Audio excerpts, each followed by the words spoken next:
Hillary Clinton has locked down the ugly women vote. That's according to Ed Rendell, a surrogate for her campaign. During an interview this week, the former Pennsylvania governor talked about Donald Trump's appeal to suburban voters in PA. Will Trump have some appeal to working-class Dems in Levittown or Bristol? Sure.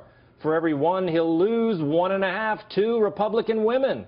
Trump's comments like, you can't be a 10 if you're flat-chested, that'll come back to haunt him. There are probably more ugly women in America than attractive women. People take that stuff personally.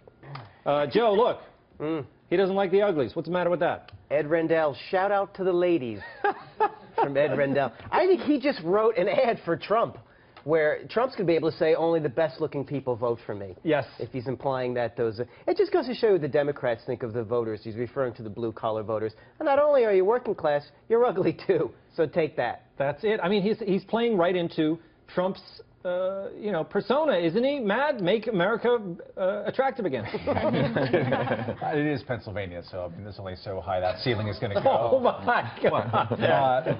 But can we stop pretending we don't know exactly what he was talking about?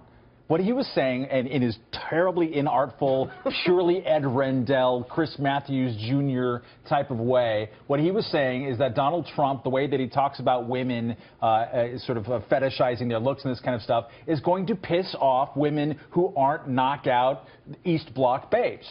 And it's a plausible kind of thing. So he's saying that, if you're not super hot, you're going to get pissed off. That makes sense, even if you kind of disagree with the way that he said it. We all know that that makes a kind of sense. He just shouldn't have said it that way. Oh, so you were explaining it now. Okay, so you're telling me that we're treating Ed Rendell the way that all you sophisticated types have been treating Trump all this time? Kind of, yeah.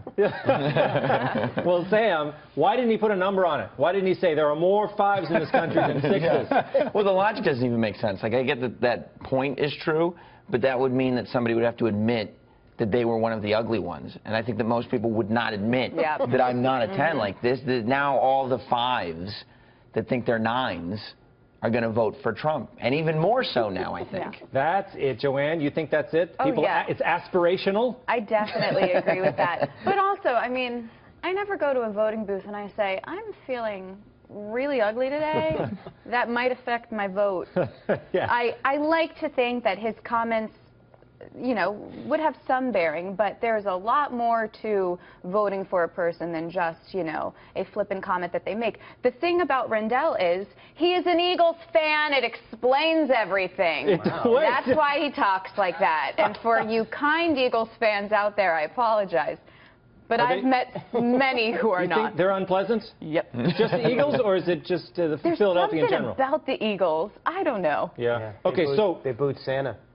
Oh, that one. Famous for they don't like you to bring that up, even though that happened a long time ago. History is spoken. They boo you when you remind them that they booed Santa. But, okay, we've parsed Rendell's statement. What about Trump's statement? Can a flat-chested woman be a 10? I would assume that 2 flat-chested women can be a 10. I'm not sure if that's wow. common core math. Wait a minute. Wow. I think we're missing the more important thing here is that you have the ugly voters. That's a no. No, I think. Probably not. Look, the prettiest, Yeah. I mean, some of our top fashion models, they're kind of, But that's an unrealistic body type, and I think you've just done some body shaming there. You've been hoisted on your own petard, you scrawny son of a bitch. Wait. I think the problem is the ugly voters are the only voting bloc who don't know that they're in that voting bloc. Yes. No one goes to the polls thinking, who stands up for the ugly people? Yeah. What about ugly men? Are ugly men going to vote Democrat, too, or is it just the ugly women? Is Pennsylvania full of anything except ugly men, including its former governors? You have really... What? You've gone after Ed Rendell. Pennsylvania. Well, Ed Rendell, he's a good-looking guy.